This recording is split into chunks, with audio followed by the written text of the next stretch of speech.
Если мы соглашаемся с тем, что эгоизм это прекрасно, тогда почему мы не хотим иметь рядом эгоцентричного партнера? Да, абсолютно.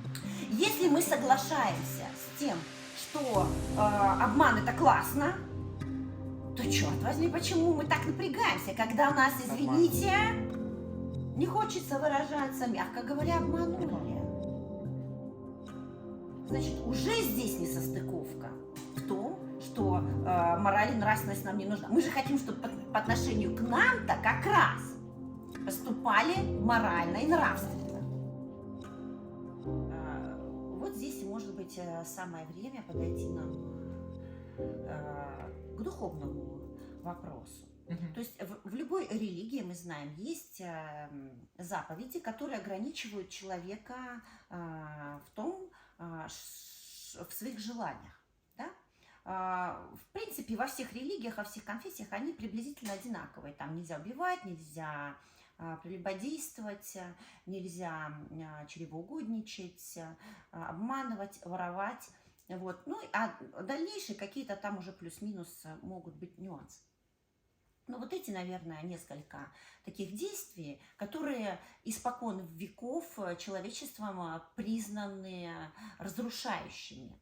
То есть это как правило дорожного движения. То же самое. Есть некоторые ограничения, которые должны стать своими, родными, тобой. И тогда, когда ты уже к ним привыкаешь, просто тебе на ум не придет это делать. Что это нам дает? Ну, во-первых, конечно, если мы находимся, например, в обществе честных людей, то нам легче взаимодействовать, потому что нам не нужно все время сидеть и ждать подвоха, что тебя кто-то подставит, что тебя кто-то предаст, что тебя кто-то обманет. И ты бесконечно, мало того, что если ты сам так поступаешь, и с тобой так поступает, твое сознание неспокойно, ты никому не можешь доверять, ты постоянно находишься в состоянии загнанного животного, который только и ждет, то есть состояние паранойи, который Мгм. только и ждет, что тебя обманут, подставят и так далее. Ну, представьте себе, что если, ну, мы, взрослые люди, понимаем, что идеала не существует, иногда люди даже по заблуждению могут совершать какие-то поступки и проступки и так далее. Но если души людей стремятся хотя бы в эту сторону, то насколько проще нам будет общаться в обществе, где люди, ну, стараются, во всяком случае, быть Мгм. более честными, более правдивыми, не совершать какую-то из-под тишка гадость или подлость там друг другу. Ну, представьте себе на минутку, ну, пусть не целое общество, но хотя бы круг людей, с которыми вы, например, общаетесь. Вы можете находиться в более комфортном душевном состоянии. Это очевидно. Затем, например, возьмем то же самое воровство, да? То есть вы живете в обществе, где не принято украсть то, что плохо лежит, да? Тогда как сейчас. Мы постоянно следим в торговом центре за сумкой, там, Мгм. чтобы не сперли велосипед, Мгм. там еще что-то. Понимаете, это уже стало настолько в нас, мы пропитались этим, Мгм. что мы уже даже не считаем, что это чем-то вопиющим, это для нас Конечно. норма. Но Мгм. представьте себе, насколько бы нашей душе было легче, если бы мы, например, жили в таком обществе, где людям не приходит на ум взять что-то Мгм. чужое. На самом деле, еще до недавнего времени во многих странах, и, например, в восточных странах, несколько десятилетий существенно назад и в западноевропейских странах можно было спокойно оставить около торгового центра свой велосипед или там мотоцикл без его, как говорится, Ну, да, без какого-то замков, без замка какого-то, фиксации, да, да. да. И ты можешь быть уверен, что его никто не заберет. Или там сумку кинуть где-то Мгм. и отвернуться, и ты можешь быть Мгм. уверен, что ее никто не возьмет. Вот. Мгм. То есть люди поступают по совести, да, в таком обществе. И мы дальше идем дальше. Например, возьмем то же самое прелюбодеяние. Ну, это самая любимая тема человечества, то есть это вечный Да. триггер и, так сказать, вечное варево такое, да, туда подсыпают разных специй, то из этого варят этот супчик, то из того. Это блюдо готовят под названием взаимоотношения сексуальные, да, мужчины и женщины. Что здесь тоже нам бы бросилось в глаза? Наверное, вам приятно было бы иметь такого партнера, за которого вы были бы спокойны, что он не пойдет налево-направо, что он не доставит вам эту боль, да? Соответственно, ваш внутренний настрой должен быть точно таким же, чтобы не причинять эту боль своему партнеру. Но сегодня как раз-таки уж на эту тему, как говорится, что только не придумали. И свободные какие-то семьи, и разного рода взаимоотношения. Но вы понимаете, человек пытается себя постоянно обмануть. Можно разного рода взаимоотношения придумать.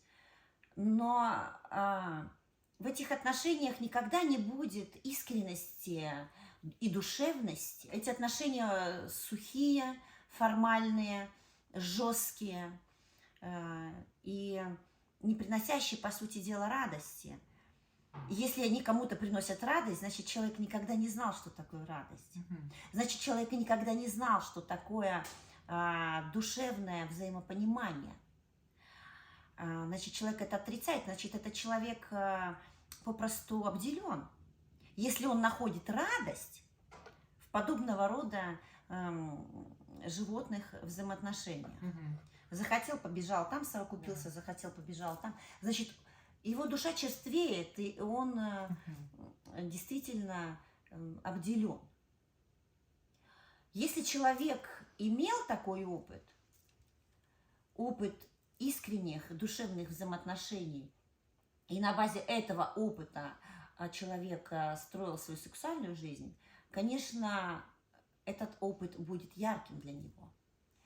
И когда в сексуальную жизнь примешивается душевная составляющая, сексуальная жизнь становится гораздо более яркой. Она становится яркой не разнообразием, как говорится, поз, да, или там партнеров, да, она становится ярче глубиной.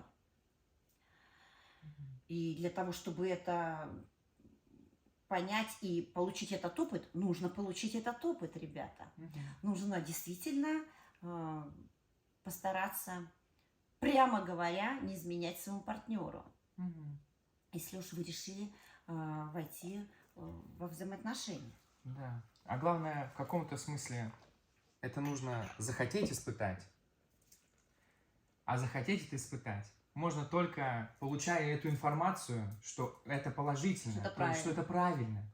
То есть мы опять возвращаемся к этому. А эта информация просто что этой нет. информации ее нету. Ее вообще нет. Человек не может даже, понять, что такое возможно. Да. То есть сейчас наоборот говорят, да, только так. Это норма. То есть это норма. То есть это уже настолько мы привыкли к гостевая этому. семья, там еще что-то. Ты не несешь никакой ответственности. Это так естественно. Ни за кого, да, ни за что. И вот это, на самом деле, мой тоже очень яркий опыт, что мы начинаем очень разные аморальные вещи воспринимать максимально естественно. Развод друзей, какие-то невероятные, там какие-то не только естественно, обманы, а еще с таким положительным флером. Да. Знаешь, даже будет лучше. И прекрасно начнется новая какая-то эра в твоей жизни. Может быть, возможно, оно так и есть.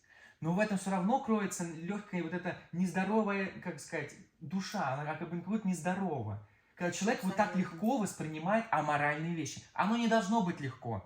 Возможно, этому человеку, который расстался, действительно будет лучше в конечном итоге без того человека, с кем он расстался. Возможно? Возможно. Но это почему? не норма. Но это не норма. Это какая-то исключительная ситуация. Это ситуация, людей. да. Это так и надо воспринимать. Абсолютно. То есть те правила, о которых мы говорили, а есть исключения. Да. А у нас пытаются исключения сделать правилами, а правил при этом не существует. То есть, по аналогии с вождением на дороге, то есть мы едем кто куда хочет и как хочет, и в итоге это большая авария. То есть в итоге это убитая психика, в итоге это убитая душа. И человек фактически перестает даже понимать свою идентичность к этому человеческому роду. То есть это какая-то странная личность, которая что-то себе придумывает, на деле это все не так. Мгм. Совершенно. Он думает, он крутой, но кто ему скажет, что он крутой? Либо тот, кто просто ему льстит, как правило, Мгм. либо тот, кто хочет с этого что-то поиметь, или тот, кто просто тебе завидует. Но никто искренне не признает, что ты красавец, да, и в кавычках, в хорошем смысле. Никто искренне не признает, что ты действительно серьезная, достойная личность. Никто ли Мгм. искренне это не признает? Просто если у тебя много денег, тебе перед тобой будут присмыкаться. Если там еще какие-то есть у тебя преференции, и за это тебя будут якобы уважать. Но это же обман тоже. Хотя мы хотим, чтобы нас уважали просто так. Вот представьте себе, что все, за что вас уважают, у вас этого нет. Я имею в виду внешних вещей. Мгм. Будут ли вас уважать? Мгм. Ну, допустим, вы такой вот, ну, допустим, допустим, красивая женщина, которую хотят все мужчины. И вот она считает себя именно в этом на высоте. Завтра красота уходит. На какой ты будешь высоте? То есть, будут ли к тебе так же относиться? Что будет завтра, не знает никто. Мгм. Абсолютно. И здесь богатый может стать бедным. Будут ли тебя уважать дальше те, кто тебя, как тебе казалось, уважали? И получается так, что мы постоянно как бы зависим от этих внешних вещей. А есть ли ответ на этот вопрос? А можно ли быть действительно уважаемым человеком, человеком, которым восхищаются остальные люди, не имея этого ничего? Вот здесь мы приходим к примерам религиозных людей, к святым, которые, Мгм. как все знают, ничего не имели. Почему к ним люди шли? А вели ли они такой образ жизни, который сейчас всем навязывается? Мгм. Они не вели такой образ жизни.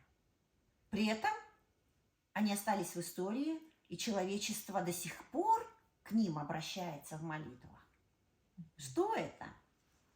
Не, ну мы не святые. Нет, ну мы не святые, но есть как бы формула. Мгм. Есть формула. Понимаете? Мгм.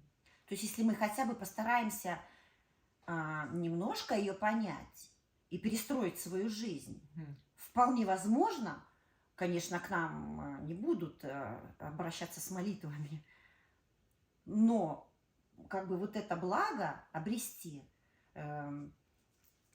сходное с тем, о чем я говорю в отношении святых, мы можем. То есть нас будут уважать просто за то, что мы есть, а не за то, что у нас что-то есть. Нас будут любить не за то, что мы накачали себе там одно место, еще какие-то места и ходим, крутим перед камерой этим всем. Нас будут любить за что-то другое. Представляете, это возможно?